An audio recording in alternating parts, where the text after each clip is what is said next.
the corruption and failure of the government-run education system.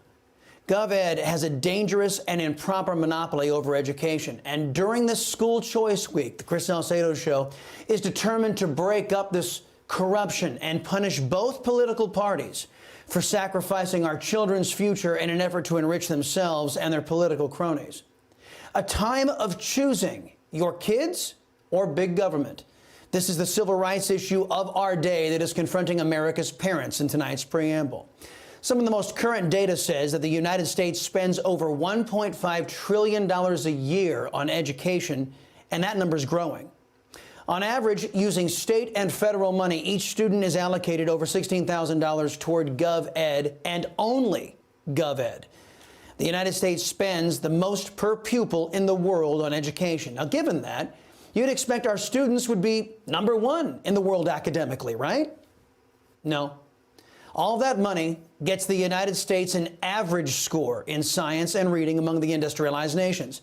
All that money in the hands of anti-American left-wingers who dominate GovEd yields math achievement scores from American high school students that fall below major international benchmarks, pushing the United States down to the bottom half of 72 nations and regions around the world who participate in the international test known as the Program for International Student Assessment, or PISA.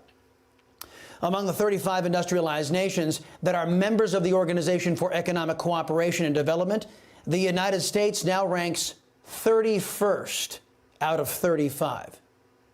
GovEd sucks at educating our children, but it excels at creating, money-making opportunities for adults out there. And that's why our kids' futures are being sacrificed by both Republicans and Democrats. I recently spoke with a Republican lawmaker. I told the lawmaker that I never used to be a single-issue voter before now. Now, when it comes to parental school choice, I am. The lawmaker shared such stories with me.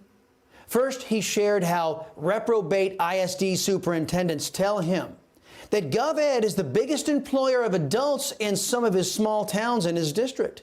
They tell him, because of that fact, they will defeat him at the ballot box because parents will choose their jobs in GovEd over their children's future. I said to this lawmaker, do you know what those superintendents actually admitted to you? They admitted that giving school choice to parents would destroy GovEd. Why? Because left-wing superintendents know that if given the choice, the majority of America's parents would take their kids out of GovEd to save their children from the failure of that corrupt system.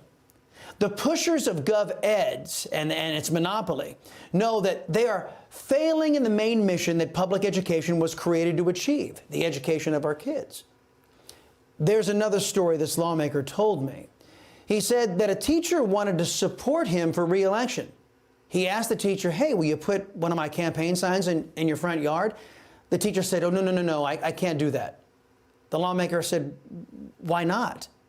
The teacher told him that government education bosses would retaliate against her for supporting a Republican for political office.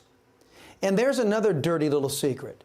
The GOP knows that GovEd is determined to make sure Republicans never win another election. What is the Republican response? Let's fully fund GovEd by dedicating our voters' tax dollars to fund failure. Question. If the GOP is going to make sure they fully fund their political opposition, why should any of us support the Republican Party? In other words, why should we give our hard-earned money to Republicans when they're busy giving our money to corrupt government organizations determined to destroy the Republican Party? If the GOP won't fight for themselves, how can we expect they'll fight for us? Meanwhile, the GOP colludes with socialists to fully fund failure. Parents are outraged.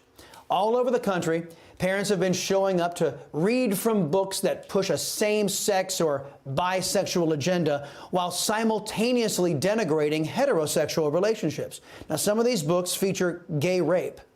Some of these books contain graphic illustrations showing gay sex acts.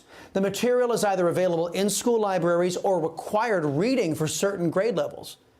The books have infected all the states, from Texas to Virginia. School board meeting in Texas on pornography in the schools.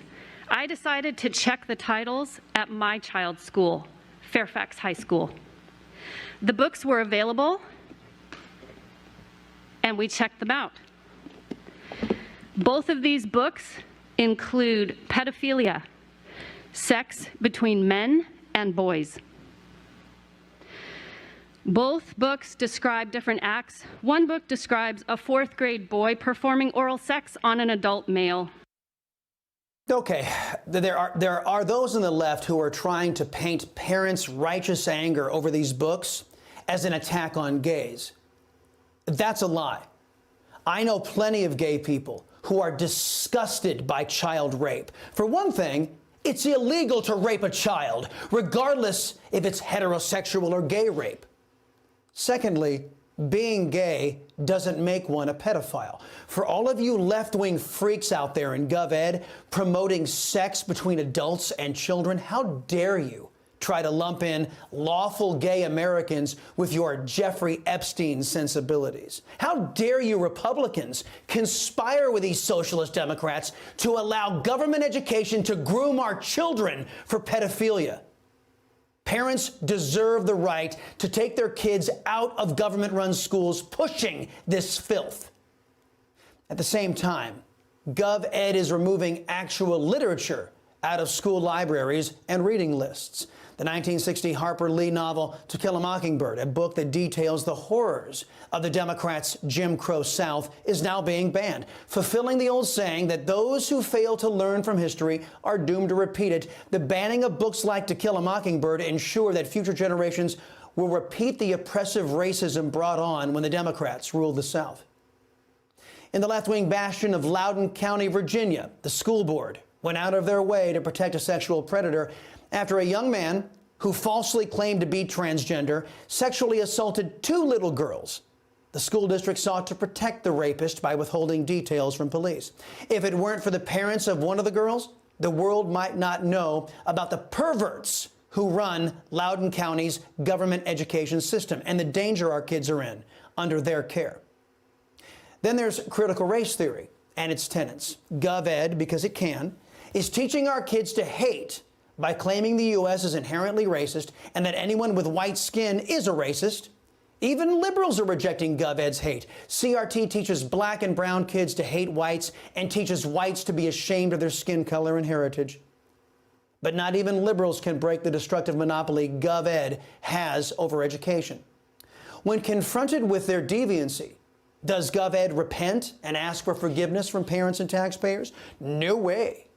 In fact, they do the exact opposite. They claim that parents are wrong and have no say over how their own kids are educated. Recently, a Pennsylvania school board member, Richard Robinson, wrote in an op-ed, quote, "Some members of my community appear to interpret this part of board meetings as the occasion to tell board members why they have the collective intelligence of a village idiot and how the school district ought to be addressing real problems.